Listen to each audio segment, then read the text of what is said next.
ينال أقبل تعال فالشوق طال Assalamu alaikum, урматтуу айылдар, мырзалар, урматтуу устаздар, бүгүнкү Надежда диний уюмунун уюштуруп аткан кош келдиң Рамазан аттуу Ооз ачар кечесине ифтарлыгына барыңыздар кош келиңиздер. Туткан оразабызды жараткан Аллах кабыл кылсын. Дагы бир рет ассаламу алейкум.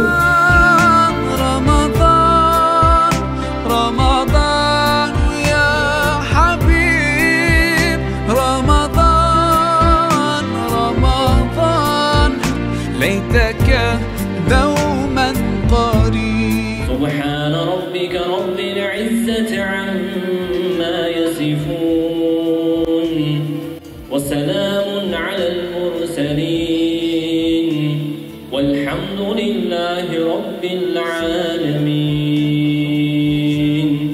Yaratgan Allah'ın uşunda iyik saatlarda turabız, elimizde, celimizde, tınçlık, ekenimizde, tınçlık, ıntımap, bilimlik nasip kılın ya Rabbim. Ömrü Resulü nasip kılın ya Rabbim. Elimizi, celimizde, içki, sırtlı düşmanlardan özün sakların ya Rabbim. Ve sallallahu aleyhi ve karim ve ala aleyhi ve sahbihi ecmaîn ve davani elhamdülillahi rabbil âlemin. Достор, мына артында Кутман Садыбакасов өзүнүн ырлары менен элдерге мындайча айтканда жагымдуу маанай тартылып атат. Элдерге ооздорун ачышты, сыйлуу тамактар тартылды. Адамдардын маанайы аябай сонун болуп жатат.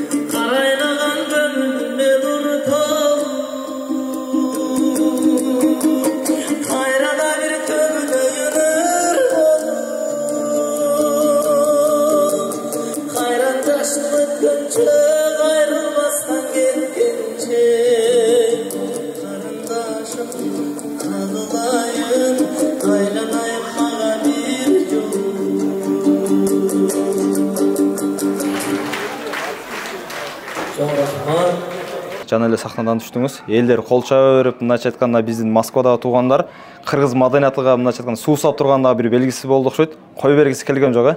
Жалпысынан Москвага канча жолу келишиңиз? Алейкум ассалам. Саламатсыздарбы? Биз Москвага ушу келишим 4-чү сапар келип атам. Буга чейин дагы ушул Надежда коомдук уюму уюштуруп, биздин Азат байкебиз баштаган мыкты инсандар уюштуруп, Москва жергесине келип, акындар айтыш куруп кеткенбиз буга чейин. Ошол айтышта дагы элдин бир жан дүйнөсү өнөргө суусап, ушундай жакшы сөз күтүп тургандыгынын далилин көргөнбүз. Бүгүн дагы ушул Ооз ачарда Кудайдын улуу айында, ушул Рамазанда эл менен жолугушуп, амандашып, саламдашып, азын-улак чыгармабызды аткарып берип атабыз. Бу дагы болсо элдин рух казынасына, руханиятына бир жакшы кайрыктар, жакшы сөздөр, жакшы обондор дем болот деген ишеничибиз бар. Бүгүн Ооз ачар кылып жатпайбы? Азат агама окшогон аргыл ишке чеберлер, кана бир болду чапкыла, кармап жаткан орозон кабыл болсун дегендер.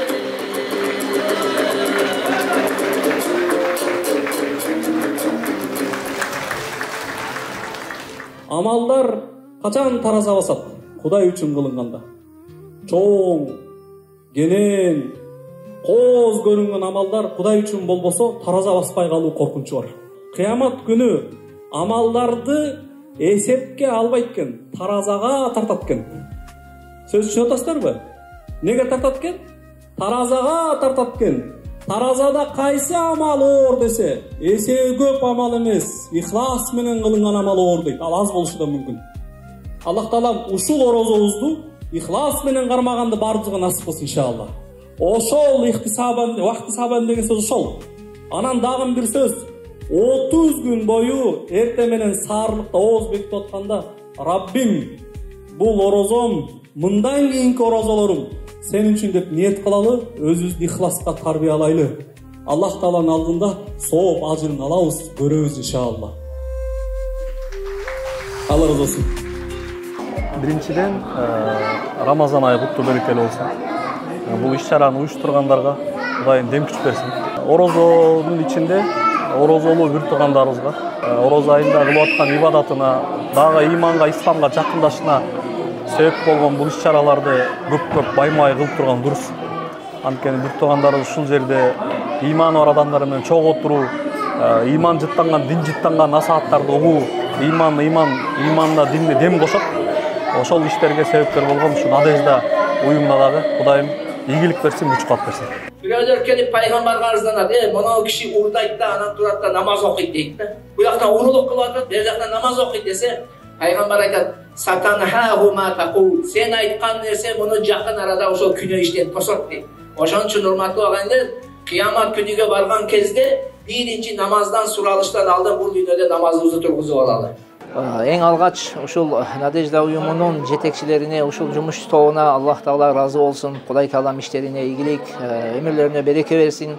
Анткени бул жакта ошол биздин мекендештерди ушундай баштарын бириктирип, ынтымакка, достукка себепчи болуп жаткан ушул Надежда фондунун жумушчу тобу экен. Буну көрүп алып туруп биз аябай таасирлендик. Бөтөн жерде, бөтөн элде ошол элибиз дин ынтымагын көргөндө адам башкача бир таасирленип калат экен да. Себеби ынтымак бар жерде билесиздер береке бар, ынтымак бар жерде ырыскы бар, кешик бар деген биздин аталарыбыздын сөздөрү бар. Эми ушул элибизге биздин айтып кетерибиз, ушул бириккен башыбызды Кудай Таалам ыдыратпасын. Дайыма ушундай ынтымакта, жакшы иштерде жанашып, бири-бирибизге кол бут болуп, көз болуп, жардамдашып жүрө берүүнү Кудай Таалам насип этсин.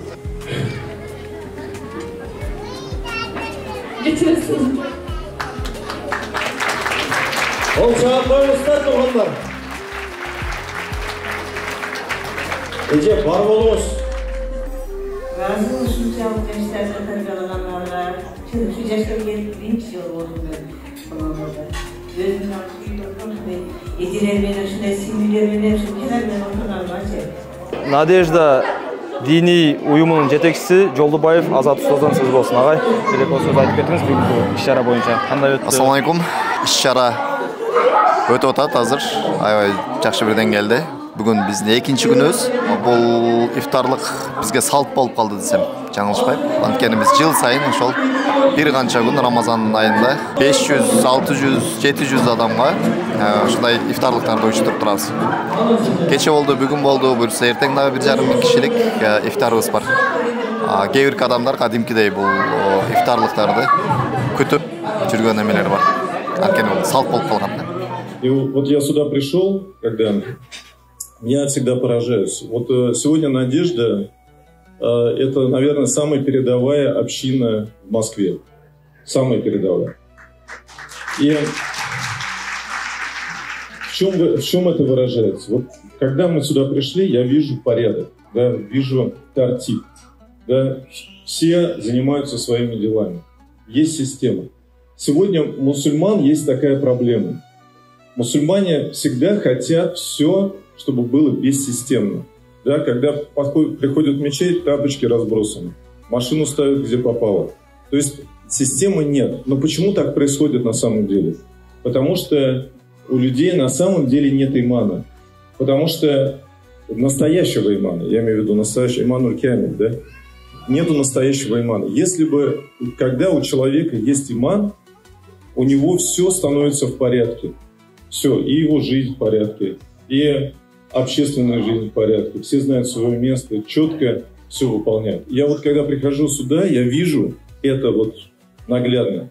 Я вижу это наглядно. И поэтому хочу сказать, у ваших руководителей, да, вот кто сегодня это движение ведет, у них живые сердца, живое сердце. Поэтому держитесь за них.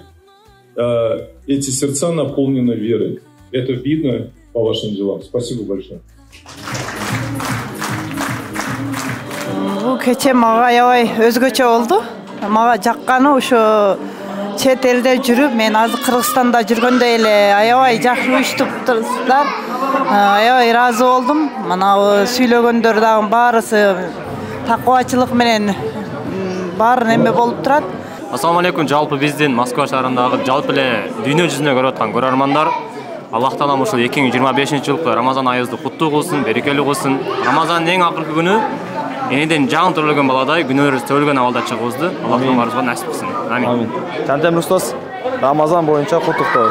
Кыскача. Ассаламу алейкум, урматтуу мусулман бир туугандар. Алла Таала ушул Рамазанды баарыбызга берекелүү кылсын. Ушул Рамазанда кылган ыхластуу амалдарыбызды, кылган ибадат орозолорду эселеп кабыл кылган болсун.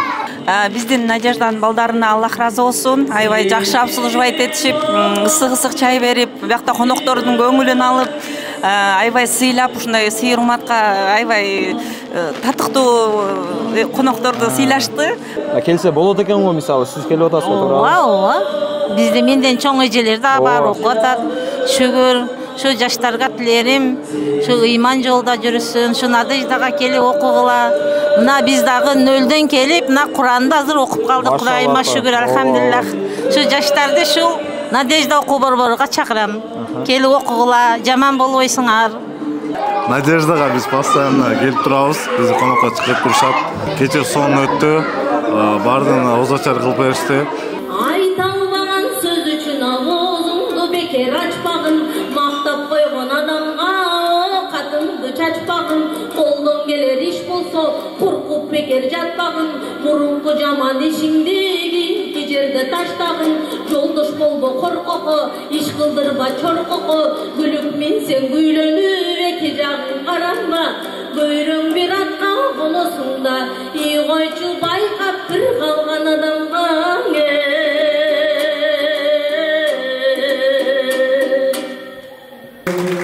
İftarlıkta salın koşkon ağır birinizlerge tereң razычылык, бар болуңуздар, бай болуңуздар, орбаңыздар, мекенибиz, элибиz, жерибиz, анын ичинде кыргыз журтчулугу аман болсун. Жараткан Аллахым ушундай ыйык сааттардын урматына, ушундай ифтарлардын, Аллах үчүн уюштурулган ифтарлардын урматына мекендештерибиз, ушул жерде иштеп аткан мекендештердин иштерине ийгилик бергенин. Пайгамбарыбыз саллаллаху алейхи ва салламдын хадисинде келип төмөнкү дуа, ошол дуаны кылып ата кылалы. Аллахумма ла тад'a лана замбан илля гафарта, ва ла хамман илля фаррajta, ва ла дайнан илля qadayta, ва ла майyitan илля rahimta, ва ла maridan илля shafayta, ва ла hajatan min hawaijid dunya wal akhirati illa qadaytaha ya rabbal alamin. وصلى الله على النبي الكريم وعلى آله وصحبه أجمعين وآخر دعوانا الحمد لله رب العالمين برحمتك يا أرحم الراحمين.